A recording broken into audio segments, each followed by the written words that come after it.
Good morning students, मंथन GS academy में आप सभी का स्वागत है। आज के क्लास में हम लोग इंडियन पॉलिटी के एक महत्वपूर्ण टॉपिक जिसे राष्ट्रपति के नाम से जानते हैं या प्रेसिडेंट जिसे इंग्लिश में कहते हैं, उससे जुड़े जितने भी प्रीवियस ईयर के सवाल हैं, जैसे बिहार दरोगा, बीपीएससी, एसएससी, रेलवे या बिहार पुलिस जैसे एग्जामों में जो पूछे जा चुके हैं इस टॉपिक से क्वेश्चंस, उन सभी सवाल को हम लोग आज देखेंगे। ठीक है, तो चलिए बढ़ते हैं अपने क्वेश्चन की ओर। तो पहला क्वेश्चन है विद्यार्थीगण कि भारत के राष्ट्रपति का चुनाव किस पद्धति से होता है, यानी भारत के राष्ट्रपति का चुनाव किस पद्धति से होता है। ऑप्शन हमारे पास है प्रत्यक्ष मतदान, ऑप्शन बी अप्रत्यक्ष मतदान, ऑप्शन सी है नामांकन द्वारा और ऑप्शन डी है जनमत संग्रह। ये देखिए बिहार दरोगा प्री 21 अक्टूबर 2018 को पूछा गया था ये क्वेश्चन। तो इसका सही उत्तर जो होगा विद्यार्थीगण होगा ऑप्शन बी, यानी कि अप्रत्यक्ष मतदान। अप्रत्यक्ष होता है एकल संक्रमण, मतलब एकल मत संक्रमण प्रणाली के द्वारा इसका चुनाव कराया जाता है राष्ट्रपति का। ठीक है, एकल मत प्रणाली के अनुसार। आगे बढ़ते हैं। अगला सवाल है विद्यार्थीगण कि राष्ट्रपति के चुनाव में कौन भाग लेता है। ऑप्शन हमारे पास है केवल संसद या केवल विधायक या केवल सांसद एवं विधायक या केवल मंत्री, है ना। ये देखिए एसएससी सीजीएल टीआर 1 19 अगस्त 2017 का पूछा हुआ सवाल है। तो इसका सही उत्तर जो होगा वह होगा ऑप्शन सी, यानी कि सांसद एवं विधायक दोनों। सांसद एवं विधायक दोनों भाग लेता है राष्ट्रपति के चुनाव में। राष्ट्रपति के चुनाव में आम जनता भाग नहीं लेती है विद्यार्थीगण। ठीक है, जैसे कि आपको पता होगा इसमें हमारे द्वारा चुने गए जो नेता हैं, जैसे सांसद हो या विधायक हो, वही राष्ट्रपति के चुनाव में भाग लेते हैं। ठीक है, आगे बढ़ते हैं। अगला सवाल है कि राष्ट्रपति के चुनाव में मतों का मूल्य किस आधार पर होता है। ठीक है, मतों का मूल्य किस आधार पर होता है। ऑप्शन हमारे पास है जनसंख्या या क्षेत्रफल या साक्षरता या आय। ये देखिए बीपीएससी प्री 2018 का सवाल है, 16 दिसंबर 2018 में पूछा गया था। ठीक है, तो इसका सही उत्तर जो होगा वह होगा ऑप्शन ए, यानी कि जनसंख्या के आधार पर। ठीक है, राष्ट्रपति के चुनाव में मतों का मूल्य जो निकाला जाता है वह जनसंख्या के आधार पर होता है। आगे बढ़ते हैं।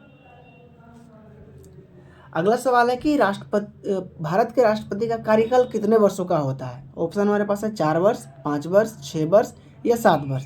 ये एनटीपीसी 2016 का सवाल है। तो इसका सही उत्तर होगा ऑप्शन बी, यानी कि 5 वर्ष। राष्ट्रपति का कार्यकाल कितने वर्षों का होता है, 5 वर्ष, याद रखिएगा। ठीक है, आगे बढ़ते हैं। अगला सवाल है विद्यार्थीगण की राष्ट्रपति के चुनाव से संबंधित अनुच्छेद कौन सा है। संबंधित अनुच्छेद यानी कि आर्टिकल। ठीक है, संबंधित आर्टिकल कौन सा है। राष्ट्रपति से जो संबंधित आर्टिकल होगा विद्यार्थीगण वह होगा आपका अनुच्छेद 54। ऑप्शन के अनुसार राष्ट्रपति से रिलेटेड जो होगा वह होगा अनुच्छेद 54। ठीक है, यानी कि आर्टिकल 54। आगे बढ़ते हैं।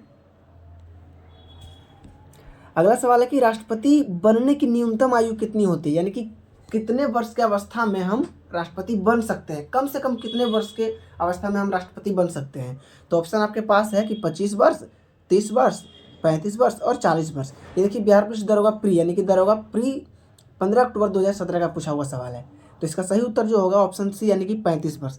कम से कम 35 वर्ष होनी चाहिए राष्ट्रपति बनने के लिए न्यूनतम आयु। ठीक है, यानी कि कम से कम आयु 35 वर्ष होनी चाहिए। आगे बढ़ते हैं। अगला सवाल है कि राष्ट्रपति का महाभियोग किस आधार पर लगाया जाता है। यानी कि एक पहले थोड़ा सा एक समझ लीजिए आप 10 सेकेंड कि महाभियोग क्या है। महाभियोग एक ऐसी प्रक्रिया है जिसको लगा के राष्ट्रपति को अपने पद से हटाया जाता है। यानी कि राष्ट्रपति अगर कोई गैर कानूनी काम कर रहा है, अच्छे से काम नहीं कर रहा है, तो उसे हटाया जा सकता है उसके कार्यकाल से पहले भी, तो उसे ही महाभियोग कहते हैं। यानी महाभियोग लगाकर राष्ट्रपति को हटाया जा सकता है। ठीक है, तो यही पूछ रहा है क्वेश्चन कि किस आधार पर लगाया जाता है। तो ये है अक्षमता या नैतिक पतन या संविधान का उल्लंघन या भ्रष्टाचार। ये देखिए CHSL 12 मार्च 2018 का पूछा हुआ सवाल है। ठीक है, तो इसका सही उत्तर जो होगा ऑप्शन सी, यानी कि संविधान का उल्लंघन। यानी अगर कोई राष्ट्रपति हो और वो संविधान का उल्लंघन कर रहा हो तो उसे महाभियोग लगाकर उसके पद से हटा दिया जाता है। ठीक है, आगे बढ़ते हैं। अगला सवाल है कि राष्ट्रपति को पद से हटाने की प्रक्रिया क्या कहलाती है। अभी तो आप पीछे देखे हैं कि महाभियोग है ना, राष्ट्रपति को पद से हटाने की प्रक्रिया महाभियोग ही लगाकर राष्ट्रपति को हटाया जाता है। तो राष्ट्रपति को हटाने की प्रक्रिया क्या कहलाएगी, महाभियोग। ये देखिए रेलवे ग्रुप डी 22 सितंबर 2019 में पूछा गया सवाल है ये। आगे बढ़ते हैं। अगला सवाल है विद्यार्थीगण कि राष्ट्रपति के पास वीटो के कितने प्रकार होते हैं। राष्ट्रपति के पास कुछ मतलब उसका अधिकार होता है उसके पास, उसे वीटो कहते हैं, ठीक है। तो वही पूछ रहा है कि वीटो कितने प्रकार का होता है, ठीक है। तो वो वीटो जो होता है विद्यार्थीगण 3 प्रकार का होता है। कितने प्रकार का? 3 प्रकार का। आगे बढ़ते हैं। अगला सवाल है कि राष्ट्रपति अध्यादेश जारी करता है, अध्यादेश जारी करता है, वह अनुच्छेद है, यानी कि किस अनुच्छेद के तहत राष्ट्रपति अध्यादेश जारी करता है। तो ऑप्शन आपके पास है आर्टिकल 72, आर्टिकल 74 या आर्टिकल 123 या आर्टिकल 356। ये देखिए CGL TR 2 11 सितंबर 2019 में पूछा गया सवाल है। तो इसका सही उत्तर जो होगा विद्यार्थीगण वह होगा ऑप्शन सी, यानी कि आर्टिकल 123, ठीक है, आर्टिकल 123। ऐसे भी याद रख सकते हैं कि राष्ट्रपति अपना अध्यादेश जारी करता है किस आर्टिकल के तहत, तो 1, 2, 3, यानी कि 1, 2, 3। अब 1, 2, 3 अलग अलग नहीं, 1, 2, 3 आप याद रख सकते हैं, 1, 2, 3, ठीक है, यानी 123 के तहत। आगे बढ़ते हैं। अगला सवाल है कि राष्ट्रपति किसका संवैधानिक प्रमुख होता है, राष्ट्रपति किसका संवैधानिक प्रमुख होता है। ऑप्शन आपके पास है विधायिका, कार्यपालिका, न्यायपालिका या चुनाव आयोग। ये देखिए BSSC इंटर लेवल है ना, मार्च 2018, 5 मार्च 2018 में पूछा गया सवाल है। तो इसका सही उत्तर जो होगा विद्यार्थीगण वह होगा ऑप्शन बी, यानी कि कार्यपालिका। राष्ट्रपति किसका संवैधानिक प्रमुख होता है? कार्यपालिका का संवैधानिक प्रमुख होता है, याद रखिएगा, ठीक है। आगे बढ़ते हैं। अगला सवाल है कि राष्ट्रपति को वास्तविक शक्ति किसकी सलाह से मिलता है, किसकी सलाह से उसे वास्तविक जो है शक्ति मिलता है। ऑप्शन हमारे पास है प्रधानमंत्री, ऑप्शन बी है संसद, या ऑप्शन सी है मंत्रिपरिषद, या ऑप्शन डी है सर्वोच्च न्यायालय। ये देखिए NTPC 2020 का पूछा हुआ सवाल है, सारे लेटेस्ट सवाल है जो पिछले एग्जाम में पूछे जा चुके हैं इस टॉपिक से, ठीक है। तो इसका सही उत्तर जो होगा वह होगा ऑप्शन सी, यानी कि मंत्रिपरिषद। मंत्रिपरिषद की सलाह से ही राष्ट्रपति को वास्तविक शक्ति का सलाह जो है मिलता है, यानी कि मंत्रिपरिषद जो है उसे सलाह देती है, किसे? राष्ट्रपति को, हमारे इंडियन प्रेसिडेंट को, ठीक है। आगे बढ़ते हैं।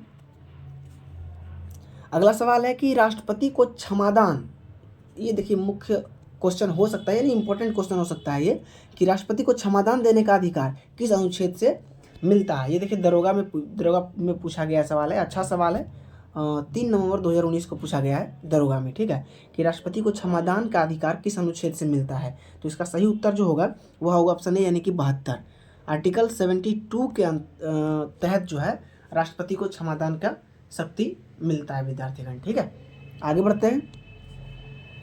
अगला सवाल है हमारा कि राष्ट्रपति की अनुपस्थिति में कार्यभार कौन संभालता है। यानी कि अगर मान लीजिए कि राष्ट्रपति का निधन हो गया, या राष्ट्रपति का मतलब राष्ट्रपति को महाभियोग लगाकर हटा दिया गया, या राष्ट्रपति कहीं चले जाते हैं, या राष्ट्रपति बहुत ज़्यादा दिन का छुट्टी ले लेते हैं, ऐसे स्थिति में उसके स्थान पर कौन कार्यभार उसका संभालेगा, यानी कि राष्ट्रपति का कार्य कौन करेगा, ठीक है। तो वही पूछ रहा है। तो ऑप्शन आपके पास है प्रधानमंत्री, या मुख्य न्यायाधीश, या उपराष्ट्रपति, या लोकसभा के अध्यक्ष। ये देखिए CHSL 8 अगस्त 2020 में पूछा गया सवाल है। तो इसका सही उत्तर जो होगा वह होगा ऑप्शन सी, यानी कि उपराष्ट्रपति। क्या होगा? उपराष्ट्रपति, याद रखिएगा। आगे बढ़ते हैं। अगला सवाल है कि राष्ट्रपति अपना त्यागपत्र किसे देता है। राष्ट्रपति अपना, अगर मान लीजिए उसे त्यागपत्र देना है, उसे नहीं जॉब करना है राष्ट्रपति का, तो और उसे त्यागपत्र देना है अपने पद से, तो वो किसे देगा? प्रधानमंत्री को, संसद को, उपराष्ट्रपति को, या मुख्य न्यायाधीश को। ये BPSC प्री 2018 का पूछा हुआ सवाल है, एक अच्छा सवाल है ये, ठीक है। तो इसका सही उत्तर जो होगा वह होगा उपराष्ट्रपति। किसे देगा? उपराष्ट्रपति को देगा अपना त्यागपत्र, याद रखिएगा। अगला सवाल की ओर बढ़ते हैं। अगला सवाल है कि राष्ट्रपति का चुनाव किस प्रणाली से होता है। राष्ट्रपति का चुनाव किस प्रणाली से होता है। तो ऑप्शन आपके पास है कि साधारण बहुमत, या एकल संक्रमणीय मत प्रणाली, या प्रत्यक्ष चुनाव, या खुला मतदान। ये CGL 2016 का पूछा हुआ सवाल है। पीछे आपको 1 नंबर या 2 नंबर क्वेश्चन में बताए थे कि राष्ट्रपति का जो चुनाव होता है वह एकल संक्रमणीय मत प्रणाली के द्वारा होता है। तो इसका सही उत्तर क्या जाएगा? बी। इसका सही उत्तर जाएगा बी, ठीक है, एकल संक्रमणीय मत प्रणाली, याद रखिएगा। आगे बढ़ते हैं। अगला सवाल है कि राष्ट्रपति को शपथ कौन दिलाता है। राष्ट्रपति को शपथ कौन दिलाता है। ऑप्शन आपके पास है प्रधानमंत्री, या लोकसभा अध्यक्ष, या मुख्य न्यायाधीश, या उपराष्ट्रपति। तो इसका, और ये देखिए रेलवे ग्रुप D 2017 का पूछा हुआ सवाल है, ठीक ना। तो इसका सही उत्तर जो होगा वह होगा ऑप्शन सी, यानी कि मुख्य न्यायाधीश, ठीक है। मुख्य न्यायाधीश बोले तो सुप्रीम कोर्ट का मुख्य न्यायाधीश। कहाँ का? सुप्रीम कोर्ट का मुख्य न्यायाधीश, है ना। सुप्रीम कोर्ट का मुख्य न्यायाधीश राष्ट्रपति को शपथ दिलाता है। आगे बढ़ते हैं। अगला सवाल है कि राष्ट्रपति संसद का अंग है, होता है, यानी कि राष्ट्रपति संसद का अंग होता है। ऑप्शन आपके पास है नहीं, केवल राज्यसभा का अंग होता है, हाँ केवल लोकसभा का अंग होता है। ये देखिए बीएसएससी सीजीएल 2019 का पूछा हुआ सवाल है। तो देखिए संसद जो बनता है, एक संसद जो बनता है उसमें 3 अंग होते हैं। एक होता है लोकसभा, एक होता है लोकसभा, एक होता है राज्यसभा, एक होता है लोकसभा, एक होता है राज्यसभा और एक होता है राष्ट्रपति। क्या होता है? एक होता है राष्ट्रपति। ये 3 चीज़ को मिलाकर जो है संसद का निर्माण होता है। किस चीज़ का निर्माण होता है? संसद। इन तीनों को मिला करके बोला जाता है संसद। तो वही पूछ रहा है कि राष्ट्रपति संसद का अंग होता है, हाँ या नहीं, या सिर्फ राज्यसभा या सिर्फ लोकसभा का अंग होता है। तो इसका सही उत्तर जाएगा हाँ, बिल्कुल राष्ट्रपति जो है संसद का अंग होता है। अगर राष्ट्रपति ना हो तो संसद नहीं होगा, पूरा नहीं होगा, ठीक है। यानी कि राष्ट्रपति को मिलाकर ही संसद का निर्माण होता है, ठीक है। राष्ट्रपति, लोकसभा, राज्यसभा को मिलाकर संसद का निर्माण होता है। तो इसका सही उत्तर जाएगा हाँ, ठीक है। आगे बढ़ते हैं। अगला सवाल है कि वित्तीय आपातकाल लगाने की शक्ति किसके पास है? ऑप्शन प्रधानमंत्री या संसद या राष्ट्रपति या वित्त मंत्री। ये देखिए दरोगा 2020 का पूछा हुआ सवाल है। तो इसका सही उत्तर जो जाएगा वह जाएगा ऑप्शन सी, यानी कि राष्ट्रपति। वित्तीय आपात लगाने का अधिकार राष्ट्रपति को होता है, ठीक ना। और अब देखते हैं आज के अंतिम सवाल, ठीक है। आज का अंतिम सवाल हमारे पास है विद्यार्थीगण कि राष्ट्रपति के चुनाव से जुड़े विवादों का निपटारा कौन करता है? ऑप्शन है संसद या चुनाव आयोग या सर्वोच्च न्यायालय या उच्च न्यायालय। ये देखिए बीपीएससी प्री 2021 का पूछा हुआ सवाल है। तो इसका सही उत्तर जो जाएगा वह जाएगा ऑप्शन सी, यानी कि सर्वोच्च न्यायालय। राष्ट्रपति के चुनाव से जुड़े विवादों का निपटारा जो करता है वह सर्वोच्च न्यायालय करता है, ठीक है। तो आशा करते हैं विद्यार्थीगण कि ये सेशन आपको अच्छा लगा होगा और कुछ लाभ इससे आपको मिला होगा। आपको रिवीजन हो गया होगा या तो आप जो है इस टॉपिक में क्लियरिटी मिली होगी, क्योंकि हम जितने भी प्रीवियस ईयर बन सकते थे अच्छे अच्छे क्वेश्चंस इस टॉपिक से, वो इस सेशन में हम लेकर के आए थे आप लोगों के लिए, ठीक है। तो आशा करते हैं कि वीडियो अच्छा लगा होगा। अगर अच्छा लगा है तो वीडियो को एक लाइक कर दीजिएगा और चैनल को सब्सक्राइब कर लीजिएगा। मिलते हैं अगले सेशन में विद्यार्थीगण, तब तक के लिए जय हिंद।